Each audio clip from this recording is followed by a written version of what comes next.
కానుమూలు దాటిన తర్వాత కొద్దిగా ముందుకు వెళ్తే ఒక 5 కిలోమీటర్ల దూరంలో రంగయ్య అప్పారావుపేట అని ఒక గ్రామం ఉంది. అది హైవే మీద నుంచి ఒక 3 కిలోమీటర్ల లోపలికి. హనుమాన్ జంక్షన్ కేంద్రంగా చూసుకుంటే అది ఒక 10 కిలోమీటర్లు ఉంటుంది. అది ఒక కుగ్రామం, చాలా చిన్న విలేజ్ అది.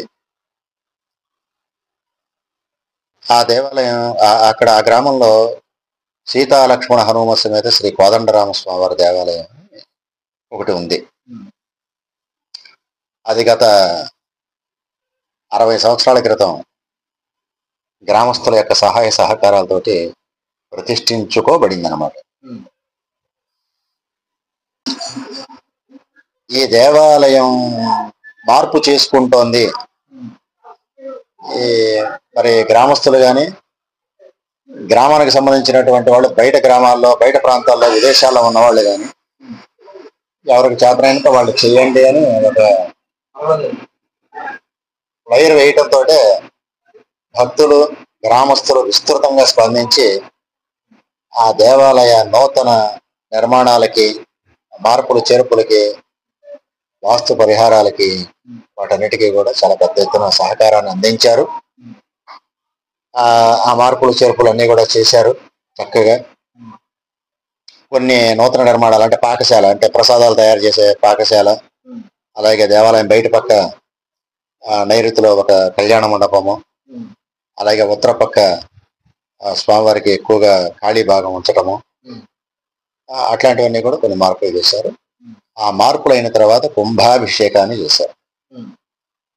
ఆ కుంభ ప్రోక్షణ అయిన తర్వాత ఇక కేవలం అర్చకుడు మాత్రమే లోపలికి వెళ్ళి నిత్య కార్యక్రమాలన్నీ కూడా చేసి భక్తుల ముఖమండపంలోనే ఉండి దర్శనం చేసుకుని స్వామివారి యొక్క కార్యక్రమాలు చేసుకునే విధంగా నిర్ణయం చేశారు. సుమారుగా 20 లక్షల రూపాయల పైబడి భక్తుల సహాయ సహకారాలతోటి ఆ ఆలయ నిర్మాణాలు, కొత్తగా చేసినటువంటి నిర్మాణాలన్నీ కూడా చేసుకొని ఇప్పుడు ఒక పద్ధతి ప్రకారం ఆ దేవాలయం నడుస్తోంది. ఇప్పుడు ఎలా నడుస్తోంది ఆ దేవాలయం అంటే, సుమారుగా ఒక 50 మంది గోత్రనామాలతో పొద్దున్నే ప్రథమార్చన జరుగుతుంది స్వామివారికి. అలాగే ప్రతి మంగళవారము, ప్రతి శనివారం పూల కైంకర్యం చేసేవాళ్ళు ఉన్నారంటే పూలదండలు, పూలమాల, విడిపూలు అర్చనకి ఇచ్చే దాతలు ఉన్నారు. అంతా దాతలే.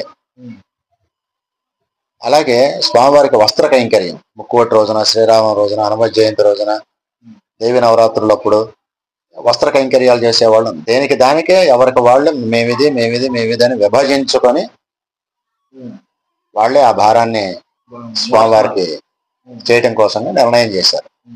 అలాగే ప్రతి మంగళవారం, శనివారం దానికి దాతలు ఉన్నారు, ప్రసాదం చేసేటువంటి దాతలు. రకరకాలైనటువంటి ప్రసాదాలు తయారు చేస్తూ ఉంటారు. పులిహోర, దద్దోజనము, కదంబము, వేణు పొంగలి, చక్కెర పొంగలి, ఇట్లాంటివన్నీ కూడా.